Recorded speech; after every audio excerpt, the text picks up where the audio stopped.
Reverend Don Lewis coming to you from the beautiful metaverse and more specifically from Gaia Thrift in beautiful downtown Danville, Illinois, homeland of the Corellian tradition.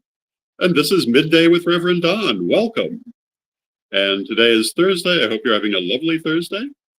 Yesterday, our guest was Chris Copeland, and we talked about a number of subjects, including the Witch Wars Defense Manual, Volume 2. And tomorrow afternoon on Witchcraft TV, Ed the Pagan will be doing an interview with Harold Sanford Carter on the subject of this new book, which you might find quite interesting. Today, my stated subject is the Queen of Swords. And in tarot, the Queen of Swords has to do with experience, with life lessons, with learning from the things that we go through. And in talking about leadership, one of the things that is very important to discuss is learning from experience. As you go through, and hello to Antonio in the chat room. It's good to see you, Antonio. And of course, you know, if you type your questions or comments into whatever platform you're watching on, they should appear here in my chat room. I am working with my phone again today, and but today I can see the chat room because I'm learning how to use the phone for this a little better. Can you hear me all right? I have a microphone. And hello to Fox for a Witch in the chat room. It's good to see you. So, as I was saying, my subject for today is the Queen of Swords, which is about experience. When the Queen of Swords comes up in a reading for me, I read it as learning from the things you've experienced. And when you face a situation, looking at those experiences to guide you in what to do. If something worked very well for you before, do it again. And Foxtrot's Witch says, yes, they can hear me well, so yay. And if something worked badly, well, then you don't want to do that again. I'm also dressed in blue today for the throat chakra, which is another chakra that has to do with self-expression, but particularly in terms of communication and willpower. And this also has a bit to do with experience. And one of the problems that people sometimes find with their experiences is when their experiences and their expectations do not give them the same idea, sometimes they'll go with their expectations rather than their experiences. And in Buddhism, it is normally said that because of suffering in life is attachment. And to some extent, I agree with that, but I would add expectation. It's not just what you're attached to, but what you expect from it. And the extent to which you allow that expectation to influence your reaction to what actually happens. And hello to Janet Winston in the chat room. Very often, I think we allow our expectations to overwhelm our experiences. And you hear this a lot. In fact, you even hear it a lot lately in national politics, that things aren't fair because they didn't go the way a certain person wanted them to go. I've heard a lot of people in life say life isn't fair because what they wanted to do did not work out properly. Not, well, I could have done that better. Not, I should have looked at other ways to do that. But the idea that somehow things simply were not fair. And honestly, fairness in the sense that that statement implies isn't really even part of life. Life is much more about adapting yourself to circumstances in effective ways. And we are not all equal in our ability to do that. We can all learn how to do that, I believe. Some of us more than others. But it's not something where it's going to be even across the board, because some people are always going to have a little more skill, a little more insight, a little more ability. And what do you do when that happens? Well, you try to develop more insight of your own. You look at what they've done, and you don't resent what they've done. You study what they did. You see what was effective, and you apply it. This is the practical response to our experiences. The impractical response is to get jealous of them, to resent them, and to say, oh, it wasn't fair because it didn't go the way I wanted it to. in the end, we get back what we build. And sometimes we get what we hope for, sometimes we get what we expect, and sometimes we don't. And it's the trait of not being beaten when things don't go the way you expect them to that allows you to go forward and be successful on another day. If you allow disappointment or failure of circumstances to defeat you, you will be defeated. And hello to Corey Judy in the chat room. It's good to see you. The ability to get up and keep going, regardless of what happens, I think is one of the most important aspects of leadership. And again, as I frequently say, whether we're talking about leading your life or leading an organization, the ability to not just lay down and wallow in defeat, but to get back up and dust yourself off and keep going is, in my mind, probably the key ingredient to ultimate success. You know, we often talk about being grinders, that we just keep on doing. And I've talked in the past about how if I look back over the many years of my career at those people who are still around and being successful in what they do and being enduring in what they do, oftentimes the ones who aren't simply stopped one day. They got discouraged. They decided to back away from the community because things didn't go the way they wanted in a certain circumstance, or they felt burned and they didn't pick back up. I've known a lot of people who found themselves involved in community drama, of which there's always plenty, and felt so burned by it that they never tried to do anything significant again. But, you know, I have to tell you, in that circumstance, the failure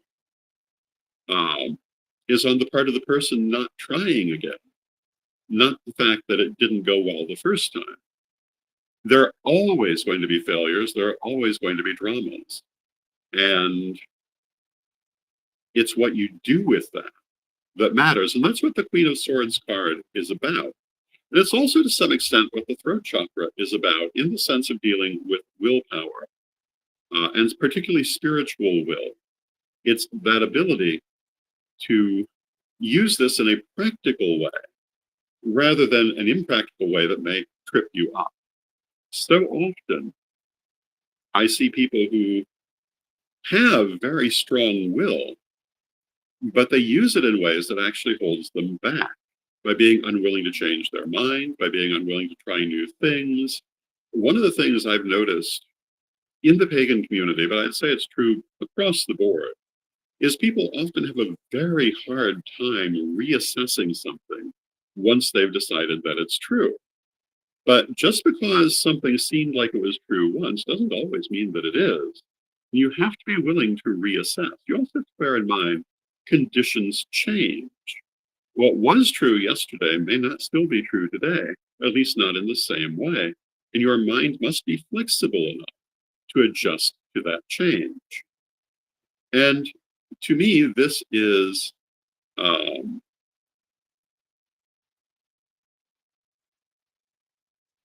and Corey Judy says, would that make you feel really ashamed of yourself? Because I do. Well, I'm not quite certain what you're referring to, but I guess this is a reference to what I was just saying, being unwilling to change your mind or reassess your circumstances. I don't think that's something that should make you feel ashamed, but rather it should make you say, oh, I must stop and do this. I've often seen people defend propositions that have been demonstrated as impractical, no matter how many times they prove to be impractical. Back in the 90s, especially, the idea of consensus decision making. And by that, I don't mean having a consensus, but making every decision by consensus. I consider this a disastrous way of doing things. But I saw people argue for it even after numerous failures. It's very important to have a consensus, but that's a very different thing from consensus decision making. Consensus decision making is where you have a group of people, and even one objection will stop you, because there's always likely to be one objection. And if that's all that's going to stop you, you're going to be constantly stopped. I think it's much better to go, for example, by majority decision making, or many other ways of doing it. But setting up a way to easily stop everything just means it's going to stop. It's not a practical way of doing things. And yet I would see people argue for this even after several things had crashed and burned because of it, because they could not stop and reassess the point of view. And I've seen that with several other things as well over the years. And I think it's vitally important to be able to reassess your point of view. That is both in terms of what works, based on whether in fact it worked, and also yourself. Because, you know, what you think are your strengths and weaknesses either could be wrong or they could change. And hello to Steve Taylor in the chat room. It's good to see you. One of the things that I have found over the last year or so, as my health has gone through various permutations, is that some of the things that I could once do quite easily take more effort now. And I have to reassess how I do certain things. And I'm still in that process. This will happen to all of us as we grow older. And how we deal with that will be vitally important to whether we remain effective or not. I have known people who lived into extreme old age and remained fully cognizant and effective of everything they were doing, right up until virtually the end. Olivia Robertson being my number one example of this. But I also have known people far younger who fell into a state where they were largely proceeding on false imaginings. And, you know, the cultural trope of people sitting in nursing homes waiting to die is a bit of an example of that. And I've seen people do that. All of my life, I've been surrounded by people older than myself. So I've seen a lot of people face old age. And I've seen people who just kind of went into a totally passive, waiting to die sort of state, and people who, even in a nursing home, remained in charge of their life. Myrna Varney, known as White Eagle Soaring, who was once one of the elders of the Danville spiritual community, spent the last years of her life in a nursing home. But I had occasion to visit her on a number of occasions, and she was not at all passive, even in that situation. She was still very much in charge of her life, even though there were some things she could not be in charge of, but what she could be, she was. And this is because she assessed her current situation and her current capabilities and did not try to proceed on the assumption that she was as she had once been. Because she had been a very active person in everyday life, but the last years of her life, she could barely leave her bed. She had to adjust to that, adjust her expectations, adjust her behaviors, and she did so successfully. I've seen other people who just became depressed and sat there and didn't know what to do. And, you know, I asked myself as I look at the prospect of years to come, and am I going to be able to be on that positive end of that equation? And, you know, I don't know because I'm not there yet, but it's my desire and my intention to do that. And that's going to require me, as I get older, to reassess what I can do. And it will be the same for you. But it's not just in that situation. This happens when we're younger too. One of the things that's often remarked, and it's sometimes true, is that, you know, when people are younger, when they're in their teens and early 20s, they think they're immortal. They think they have all the time in the world. The passage of time doesn't mean so much to them unless they've experienced it. But as you get older, you come to realize you don't have all the time in the world, and you have to take that into account. that can really change your self-image. It can change your choices in what you do. For some years now, one of my major concerns has been the legacy I leave behind when I am gone. This is still one of my major concerns, because the day is far closer now that I will go than it was 40 years ago. And this is something that comes to all of us. And whether your legacy is just the memory that exists of you and the people that you love, or things you've done in the world, there comes a point when you have to really think about what that is going to be, what your life meant to people, what it meant to the wider world. And Corey Judy says, trust me, you will always be remembered. Thank you. I appreciate that. Hopefully it will turn out to be true. And one of the things that I have found getting older, and this is part of experience too, as I was raised to believe that issue of legacy and memory was vitally important. And it's still vitally important to me. But as I've gotten older, I've also come to realize that aspect of how we affected other people, regardless of whether we affected the world, is also very important. And, if in the end that is the legacy that I leave, I can only say that hopefully it will be a good one. We never know what people will say about us when we're gone.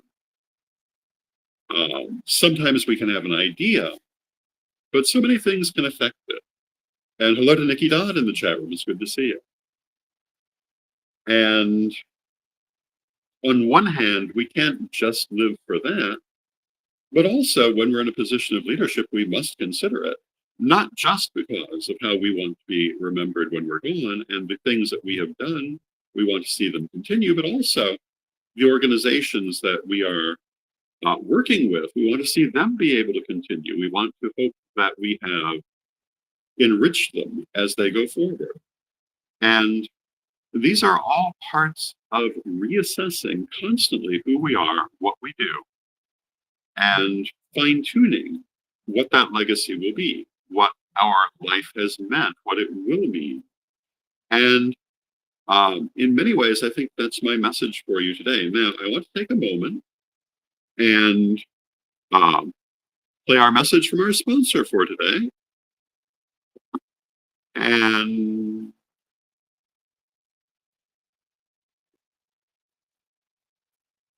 here we go.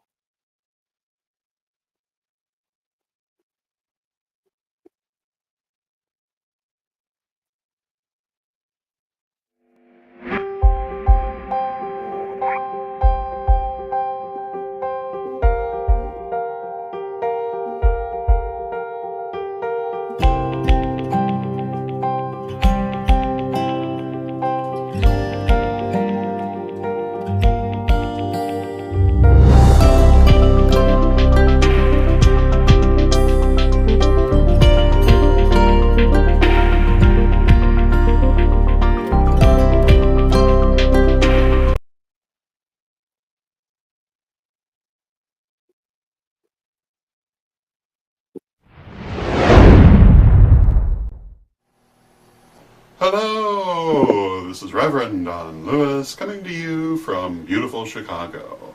And today our question comes to us from Margie Smith.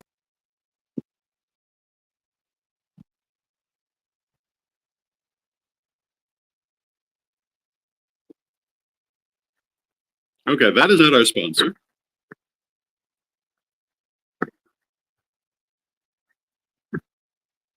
Okay, we want to thank Equinox Learning Hub, our sponsor for today, and also our other sponsor, which is Rev Don's Metaphysical and Magic Auctions. And our next auction is tomorrow night at 7 p.m. Central.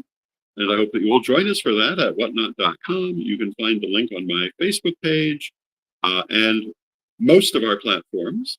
And we'll certainly be putting it out again. And I plan to have some very interesting things for you. So please join us for that. And I think that you will find it a fascinating offering. And I have, there we go. I had momentarily lost the,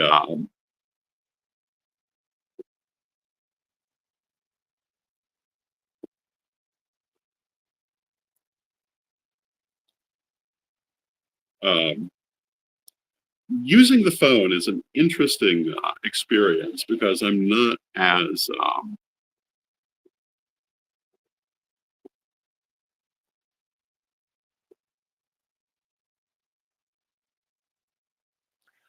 experienced with it. But anyway, continuing with our message.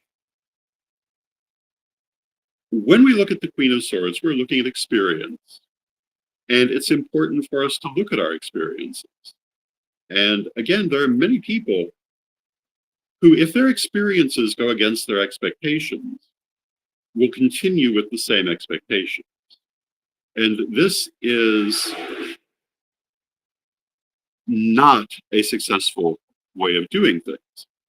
It is far more important for us to change our expectations when they're at variance from our experiences, and when they're at variance from our results. And, I've talked about how Ed the Pagan and I have long used the phrase, Ed has used the phrase, love your message, not your platform.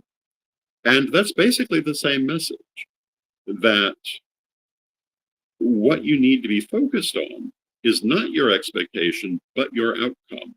And if that means changing your preconceived ideas, changing your expectation to get the desired outcome, then you must be prepared to do that. Because expectations that do not work are not a good comfort.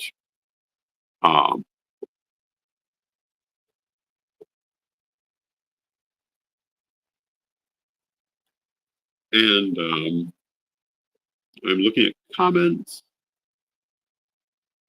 And anyway, these are some of the things that I would say about expectation. Now, of course, you also have to consider your own life, and I guess that's basically what I'm saying. Consider your own results, your own expectations, and remain flexible.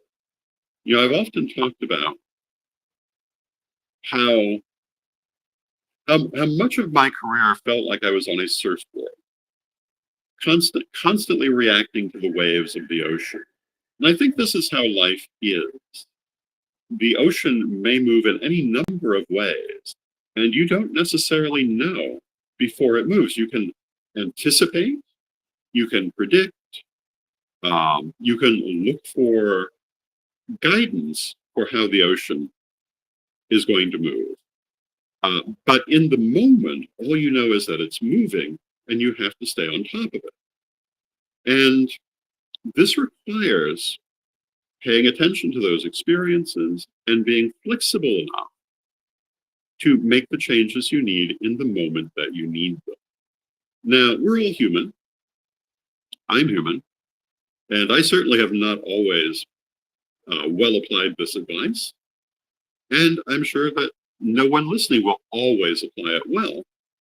But it's helpful advice, I think.